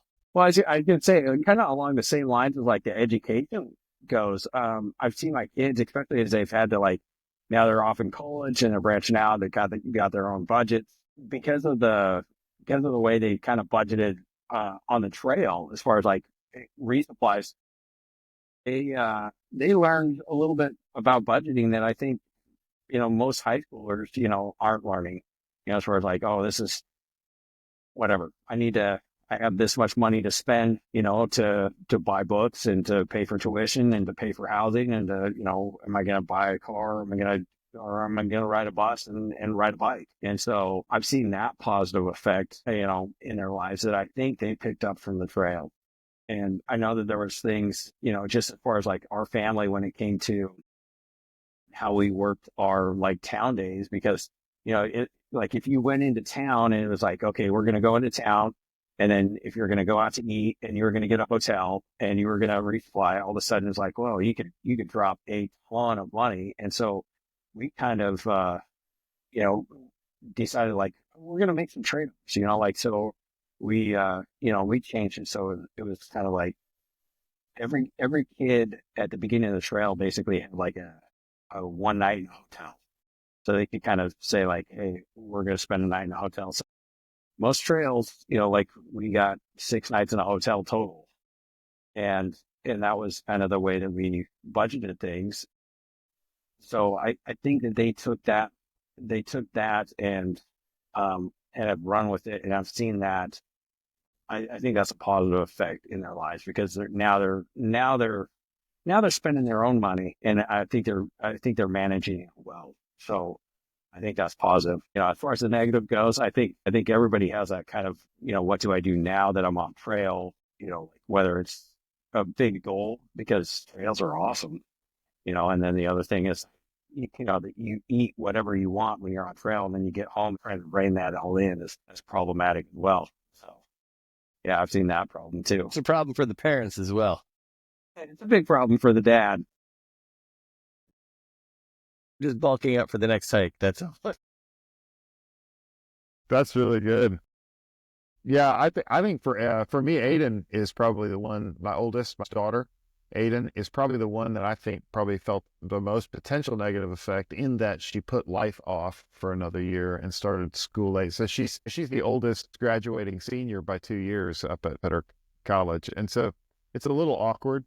She was it was very kind of her to delay life, but it was a hard decision, and I let her make it for that third trail, the AT, and was really grateful that she decided to do it. But it came at a cost, I would say, for her, that she has paid. I don't know that she would say it was a negative. I think she rose to the occasion. It probably was worthwhile to her, but I see some of that in her. But as far as the positives, like even just yesterday, Georgie's working at the local Chick-fil-A, and she said that the manager who used to play soccer with her at the local high school, this girl that's managing her, said she loves having Georgie work there because she can ask Georgie to do anything, and Georgie's like, yeah, I'll figure it out. Like stuff she doesn't know how to do, but she's willing to try and figure it out. And so I would say some of that comes from that experience of, having to be creative with the resources that you have. And so I've seen it there. I've seen it in Henry. Henry, came home he went part-time to a private school here so that he could play soccer there at the school. And when he showed up, one of the things that he said was, I just don't think these kids have had to suffer. Like, I think, they complain about homework like they've never had to suffer. So, that kind of thing, I think they do relate to the world around them. But then in terms of the impact, Henry came home from a summer camp. He worked at, I think it's called Johnny and Friends. And it's Johnny Erickson is a Christian lady that broke her neck diving. And she started these summer camps all around. I mean, she just has lots of different ministries that she runs, but this one in particular is to families of children with disabilities. And so every kid gets to buddy up with one of these kids. And it just really lit Henry's world on fire. He just thought, that's like, I want to be a part of stuff like this. And that's so in a week, he's going out to do a Knowles semester and get his wilderness EMT, and with a view to really serving in summer camping environments for the rest of his life. So I would say all of those things sort of connect backward to this kind of experience for sure. Contentment with little, I would say. They are content with little. I have not created in them an ambition for building a kingdom on this earth. Like I would say that they have a real sense of, how do I contribute in a meaningful way to the people around me? And I would attribute a significant portion of that to that, which is ironic. I mean, the irony in that is that this was a sort of a meaningless venture that we set out on. In some very real way. But for them, I think it built them a sense of desire for meaning and purpose that's manifesting then in the real world.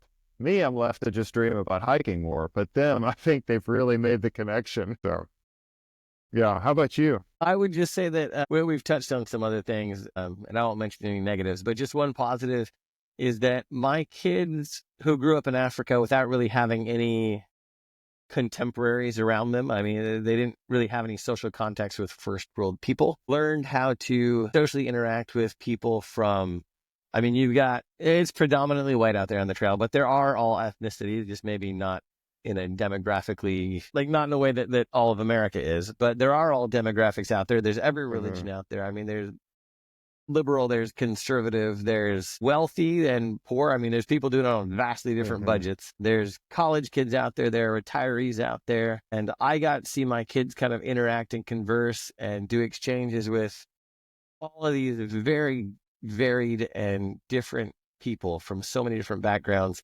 And my kids could very comfortably and fluently talk with people about, weather and hiking and which pit latrines are the best and water sources and distances and campsites and resupplies and I mean nature and scenery and astronomy and seeing them be able to kind of shift fluidly back and forth between so many different groups almost effortlessly in ways that they never had the chance to do before. I think for their social development, that was really cool to see. It wasn't, interacting with kids their age. Usually there were rare opportunities, but I think that was a really cool thing to just be able to witness my kids doing. And that was a huge growth for them from where they had been, where they didn't have any opportunities for that. Yeah. I mean, the trail is a great equalizer. It brings everybody together kind of down to the same plane. You're all walking the same mile, going through the same weather, eating the same garbage. And yeah, I think that was a great way that their eyes were opened because when we were in Africa, we were not on the same level. I mean, we coming from as Americans, we had so many more opportunities than the folks that we worked with that were local to the country there. And so my kids could never quite ever really interact as equals. They could try, but they would be treated differently because they were different. But then to be on the trail where you're so superficially different from everybody around you, but you're going through everything that's exactly the same, so you are the same. That was just really fun to watch. So they've kind of had a double transition, like it's a post trail life transition and a post Chad transition in a way. Yeah, so I mean, maybe the trail was a nice kind of in between stop for us. We've often actually wondered if that worked out to our advantage or just screwed up our kids more. Nothing that I've benefited of, nothing that I've done right, I did by design. If I've done anything right, it just happened to me. Just ask my wife. That's for sure. I find myself, well, here's another question, and do you guys, because you hear all these stories about how unsuccessful thru-hike attempts are, and I was sure that meant, I'm not much of a statistician, but I was sure that meant the likelihood of us finishing a single trail was very low. And then when we finished the first one and began the second one, I thought maybe that was luck or whatever. Finished the second one and then started the third one thinking, of course we're going to finish. Like there was something very assured about it. But I just wonder about that dynamic of being a family if it's not an aid, like if it's almost not an argument for doing life as family in this world, like there was something about it that almost made it easier than the other people around me that I watched. I mean, so if you have an injury, and I think all three of us would say we were so fortunate to be able to walk so many miles with so many people and not have to not have to terminate the hike for an injury. I mean, that's where the statistician part is pretty phenomenal. But, a lot of people that get off the trail injured, maybe they're not definition injured. Maybe it's kind of more of a hurt thing, but there's other stuff going on. And, we're not missing home because we bring home with us. It's the people. And I think a lot of people that are getting off trail are getting off because they're lonely. If you don't like just watching other hikers, they had so much time alone with their thoughts to just get inside their own heads. And I think probably a lot of people just couldn't handle it. We never had that luxury to get inside our own heads off by ourselves because it was constant engagement. And I mean, I never had a chance to think about my aches and pains because I'm thinking about, okay, are my kids okay? What do I have to do to get my kids through this? All that stuff, or I never to think if I'm having a good time. Is this fun? It was always, okay, what makes this fun and a good time for my kids today, for this hour, for this mile? So yeah, I think for us, it was absolutely very advantageous to be as a group. I think it worked really well. The injury bug was a stroke of luck. The rest of it, yeah, I think it definitely worked to our advantage. And I thought about renting out my third child, who's now 11. I thought about renting her out because, I mean, her name is Addison. On the trail, she's Angel Wings. And we just say, you know what? You can tell if Angel Wings is asleep because she's not talking. If she's awake, she's talking. If a thru hiker comes by and just needs company, $20 for the day, just feed her. She can carry her own weight. She can keep up. It's fine. You don't even have to talk back to her. She'll just carry on a monologue at you. She'll talk at you all day long. It's fine. Yeah. But no, I think it was a huge help to have the family along. Well, I mean, you guys have both hiked solo right now without them. So you can see, you have a better experience of how much it's helped versus not helped. I think that saying's true. They say if you want to go fast, go alone. If you want to go far, go together. And I think that's true. You can go fast all by yourself, but if you really want to go the distance, bring family. They're great, and there were definitely times where, one or two of the kids was down, or, I distinctly remember this day in Washington where it was really cold and Minnie had spilled dinner and I mean, it was her low point on the PCT. And if she would have been by herself, she would have gone to the next resupply or the next town and she'd been off trail, but it was just, she just needed somebody there. And, and the whole family was there and, she made it through and then there wasn't too much further where I had like an injury and I was like, man, I'm not sure if I'm going to make it, and we talked it through and we were spitballing ideas and kind of got me through like my head, like what's really happening to my body. And it was like, yeah, okay. Yeah, we're fine. We're good. And so, yeah, I really do. I think having a family, and a family is much, much stronger than a tramley, and a real trail family, is the best. So, I mean, we've got it. And so that's great. Yeah, I talked to Don, who hiked the year that we were on the PCT recently. His podcast will come out before this one. And he did a very unusual year of hiking, and one of his goals was to be alone. And he spent 21 days without seeing anyone walking through the Sierra and didn't come off trail, and said he came 21 days later. He said his family had decided that morning that if they didn't hear from him that day, they were going to call emergency because he just didn't come out or talk to anybody. And I just thought, I never had to endure that kind of a mind space. Like he went way down the rabbit hole. It was like solitary confinement or something, like you'd really have to wrestle with things inside yourself that I just never had to. Just having somebody to care for and to take care of was a significant part of that trip for me. Just sort of having always that idea. My impression with both of you guys is, and I think there's something, I just finished reading The Anxious Generation today. It's this book by a sociologist, and he's talking about the effect of the smartphone on this generation. And safetyism, he calls it, the effect of safetyism, where he says Gen Z, I think, begins. Gen Z is where parents begin to protect their kids and fear letting them experience, the potential for danger or harm. And so they wouldn't let them go out and play in the street. And so they ask people before Gen Z, what age were you when you were allowed to do that? They 6 to 8. And then after Gen Z, it's like 10 to 12 or something like that. It's a shift.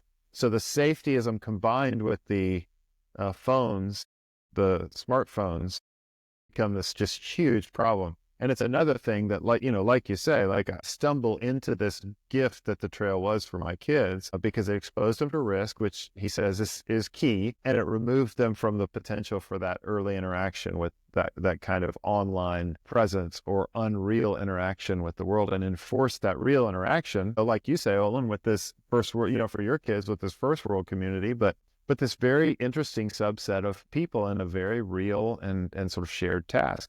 So I'm sort of, my mind is sort of full of that. And I do think that this experience for families is a good way to rip the Band-Aid off. It doesn't have to be a 3-month hike, but a month-long hike would be such a powerful way to rip the Band-Aid off for people that are a family that are disconnected and connected through their smartphones to this unreal world. And it would be a way for them to connect together, and not only together, but to separate and isolate from that kind of thing. So in that vein, I was thinking, man, my impression is from both of you as well, that if anybody had any questions and wanted help dreaming up this idea, that I would love to get to help. I mean, that's kind of why we started that Families That Thru-Hike Facebook forum, and I don't, wouldn't necessarily have to be somebody intent on a thru-hike, but just for, to go out for a month into the woods with your family and try to make a walk. I'd love to help anybody. And my impression is that both of you would as well. Yeah, 100%. But I will tell you, Adam, I will talk him into the gossamer gear, and for the opposite reason that you suggested the Osprey. But that's because the reason that we begged Gossamer Gear to sponsor us was because my son carried a Gossamer Gear, the Gorilla, on our PCT hike, and he beat it to death, and it never tore. Now, it did have a bunch of rips in it, but that's because he carried an empty Coke can from Washington all the way to the border. So I kept telling him, I was like, Henry, Wow. You have to ditch the Coke can. Like, throw it away. It's trash. Nope, I'm taking it with me. So he took it all the way to the border from Washington. My kids would carry this dumbest, like everything was a treasure. And right, this started on the first hike on the AT when they're little, and we're letting them get away with murder. Like whatever makes you happy on the AT, whatever, you're little, you're fine. And I mean, they would collect nuts and rocks and sticks and whatever. And on the CDT, oh my goodness, so much road trash. They were cleaning up the roads. So I'd find their hip belts just like full of rocks or in the bottom of their pack or whatever. And I'm like, what is this? If you can carry that, you can carry some of my weight right now, because I'm carrying way too much. On the CDT, twice my daughter carried antlers, like a rack of antlers for days. I think each time was probably about 4 days that she carried a rack of antlers to somewhere where she could offload it. And then we got it. I mean, it's here in our house now. We got it back later, but she was out getting sheds. Yeah. The treasures. And that's just it. It's what they consider treasures. And I'm guessing like the three of us, I never considered myself to be a super type A driven people, but just the fact that we have done these things, maybe we are pretty goal oriented, and I'm very stubborn. I mean, and maybe just used to discomfort by virtue of what we've been doing in Africa for ages and ages. But I would definitely have, what I would tell people is to have a different view of success. It doesn't have to be we all did Triple Crowns, but it doesn't have to be a successful completion. I mean, if your view of success is bringing your family together closer, I mean, that's what it should be. Kids having fun out there in nature, leave the iPads at home. You're together, you have undivided attention with each other. You're having this experience. You get to go through a little bit, hopefully not too big, but a little bit of hardship together, come out the other side smiling.